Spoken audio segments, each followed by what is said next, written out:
Ya wali, assalamualaikum warahmatullahi wabarakatuh. Perkenalkan, nama saya Akfal ini Tama dari kelas 11 4, nomor absen 2. Assalamualaikum warahmatullahi wabarakatuh. Perkenalkan, nama saya Raka Mardika Riso dari kelas 11 IPA 4, nomor absen 29. Assalamualaikum warahmatullahi wabarakatuh. Perkenalkan, nama saya Wilda Safaria, absen 35 dari kelas 11 MIPA 4. Assalamualaikum warahmatullahi wabarakatuh. Perkenalkan, nama saya Ais Asiska dari kelas 11 MIPA 4, nomor absen 1. Assalamualaikum warahmatullahi wabarakatuh. Perkenalkan, nama saya Faras Masibsen. Saya dari kelompok 6. Assalamualaikum warahmatullahi wabarakatuh. Nama saya Rizalino Karamdani, absen 32.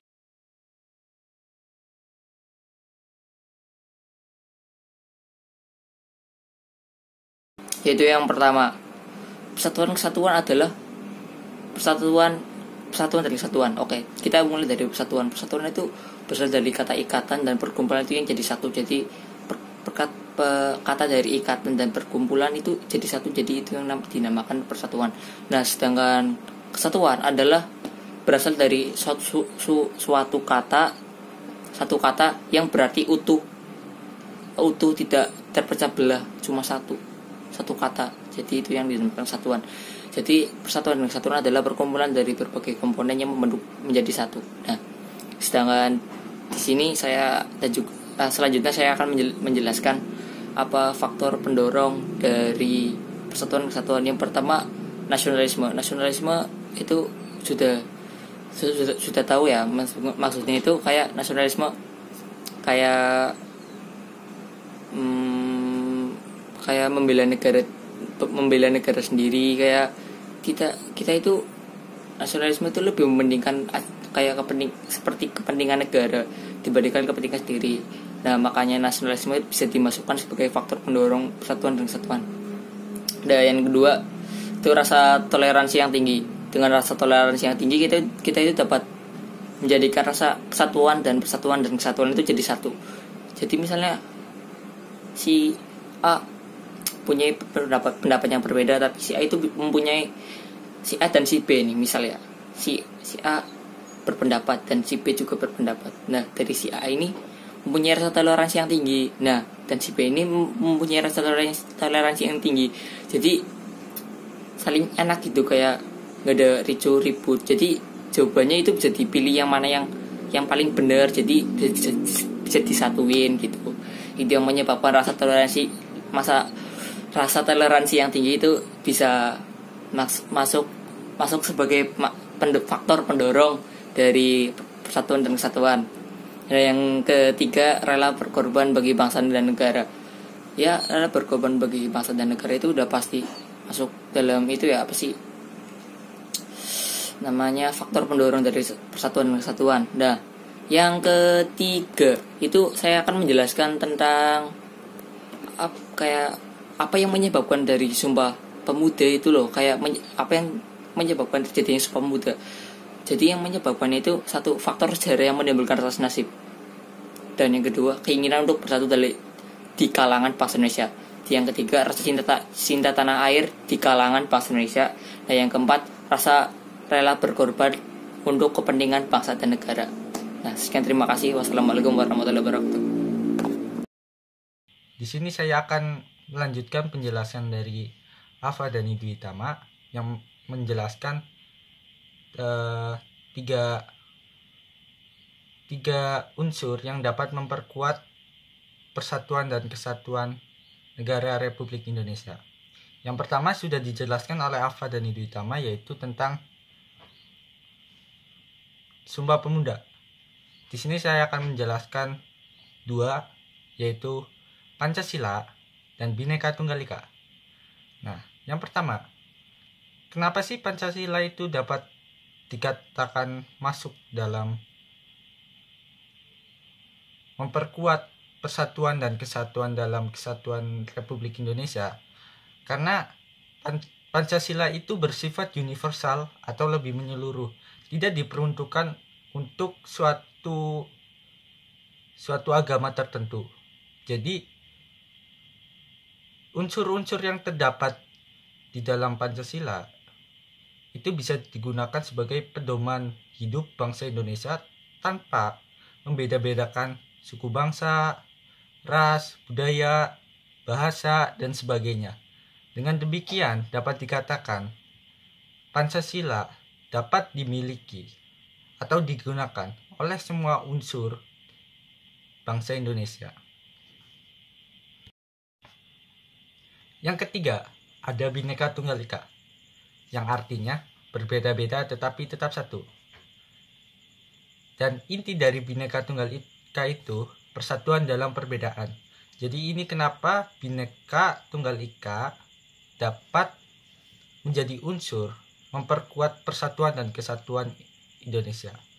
Jadi dengan menjalankan nilai-nilai yang terkandung dalam Bhinneka Tunggal Ika, persatuan dan kesatuan negara Republik Indonesia ini dapat terjaga dengan baik. Sekian dari saya. Wassalamualaikum warahmatullahi wabarakatuh.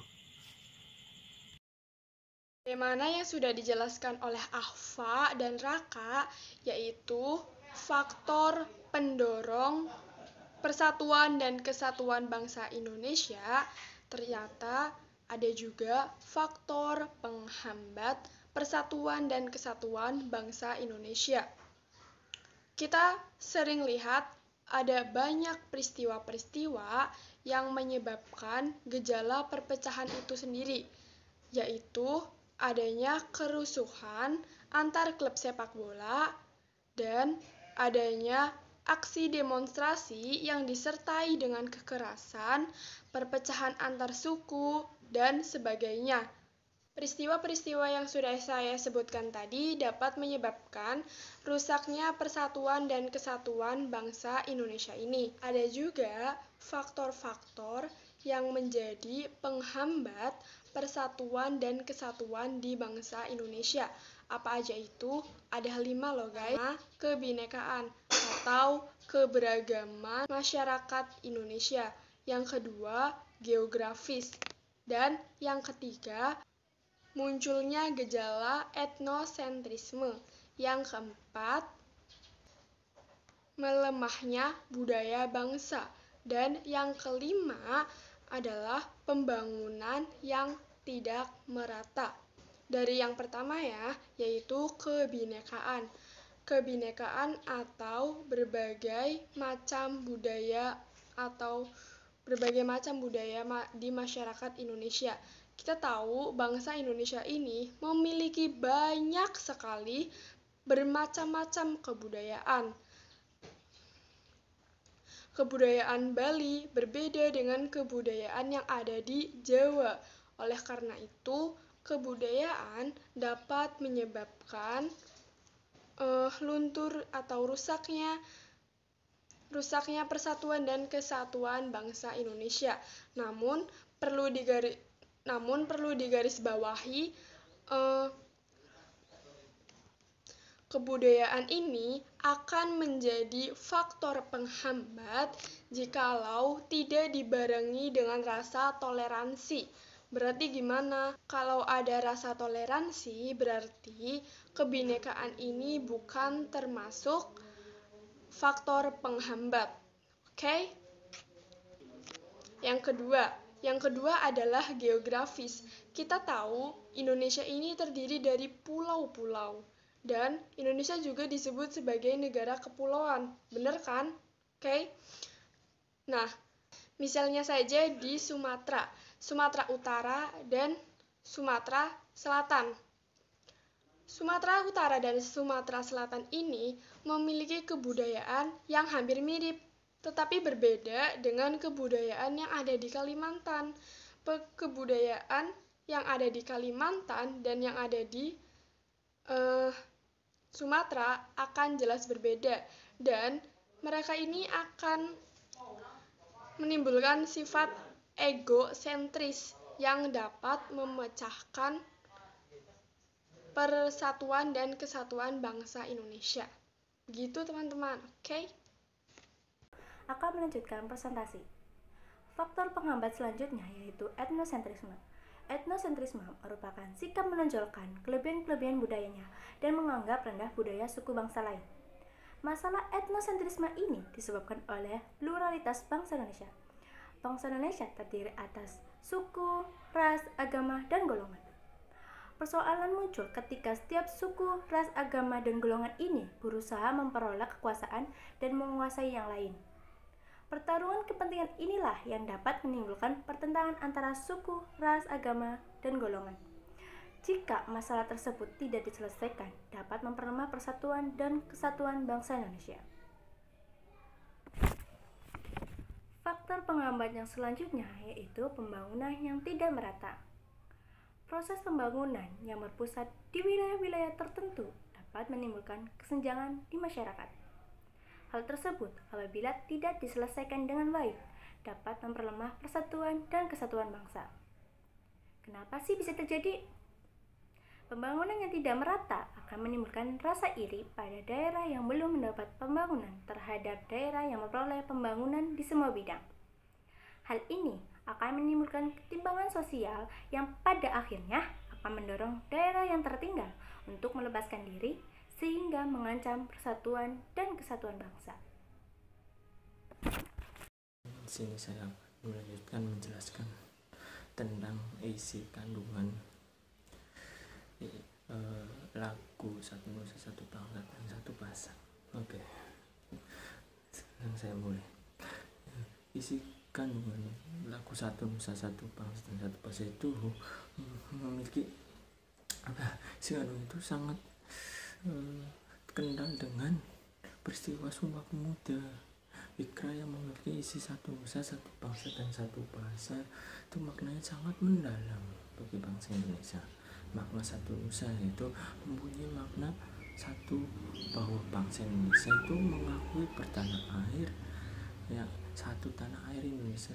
Nusa dapat diartikan pulau. Di samping itu Nusa juga diartikan tanah air, tanah tumpah darah, dan tanah tempat kita tinggal. Meskipun memiliki beribu pulau dari Sabang sampai Merauke, namun masih tetap satu tanah air, yaitu tanah air Indonesia. Dengan adanya hal ini tentu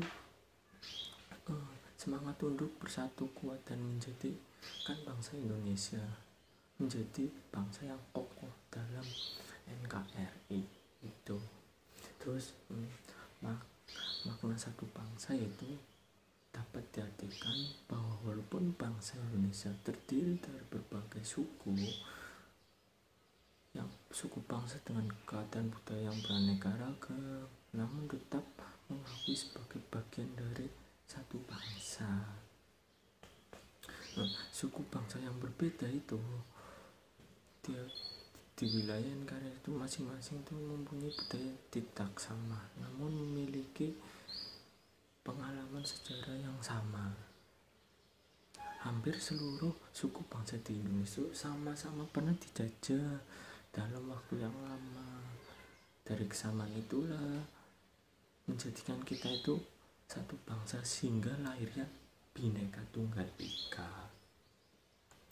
Nusantara diartikan sebagai suatu kesatuan wilayah kepulauan Indonesia. Setiap suku bangsa daerah yang berbeda-beda, apabila mereka mengadakan hubungan dengan suku yang lain, biasanya itu mereka menggunakan bahasa pemersatu, yaitu bahasa Indonesia. Bahasa Indonesia itu bahasa pemersatu Indonesia.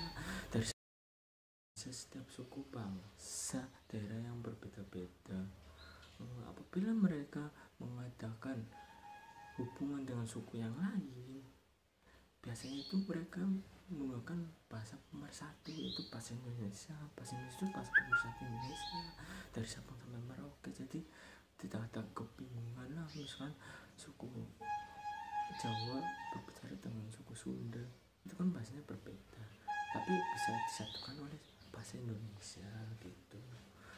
Satu Indonesia memiliki makna bahwa setiap orang harus memiliki satu tanah air Indonesia. Satu bangsa memiliki makna walaupun kita berasal dari suku yang berbeda, tetapi tetap satu bangsa, itu bangsa Indonesia. Satu bahasa memiliki makna untuk mewujudkan persatuan bangsa sebagai pemersatu.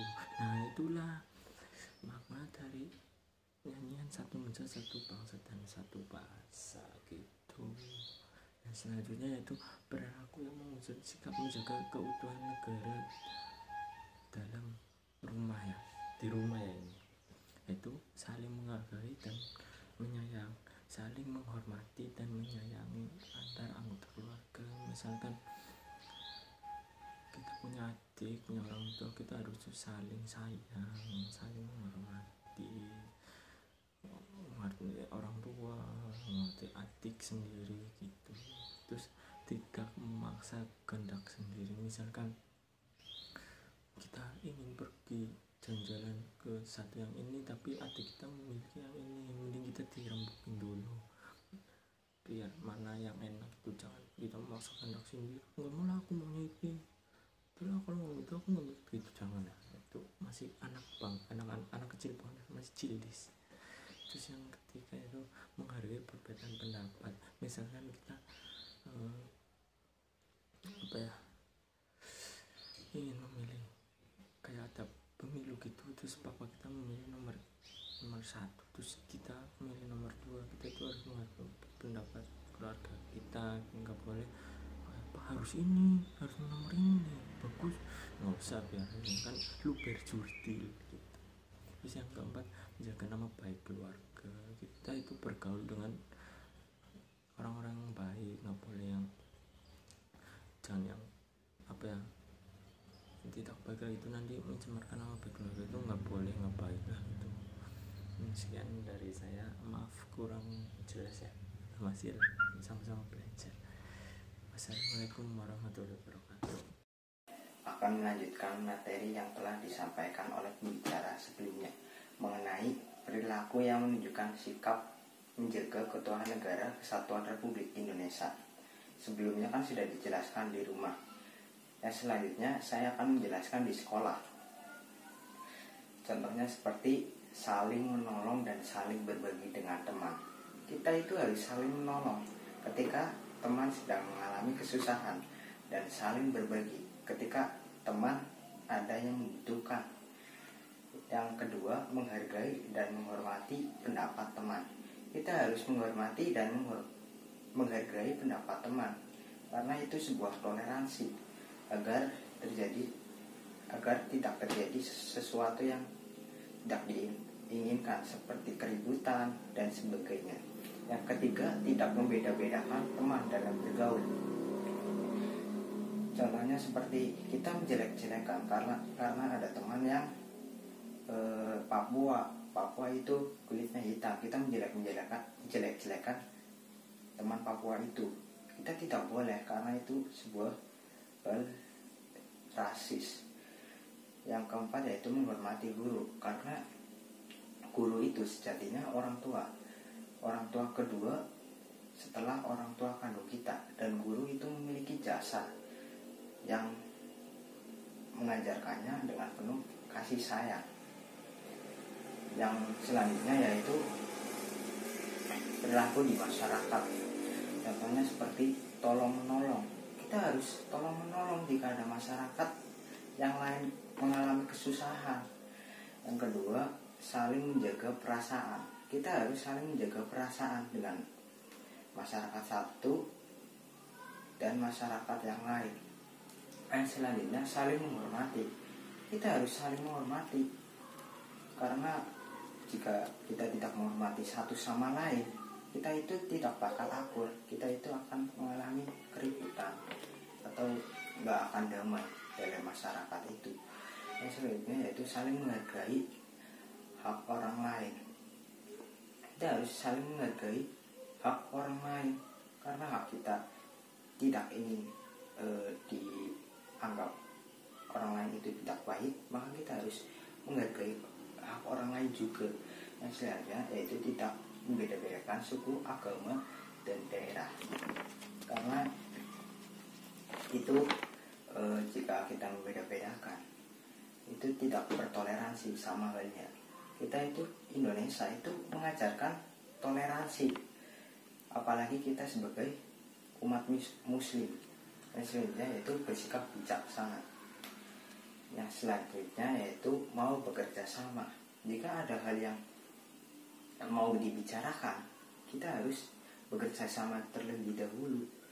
Yang selanjutnya yaitu mau bekerja keras demi pembangunan bangsa. Setelah kita bekerja sama, kita harus bekerja keras agar bangsa kita itu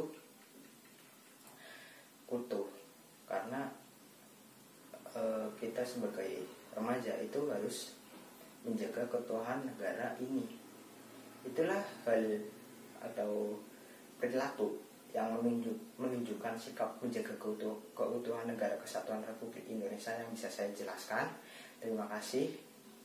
Mohon maaf jika ada kesalahan. Assalamualaikum warahmatullahi wabarakatuh.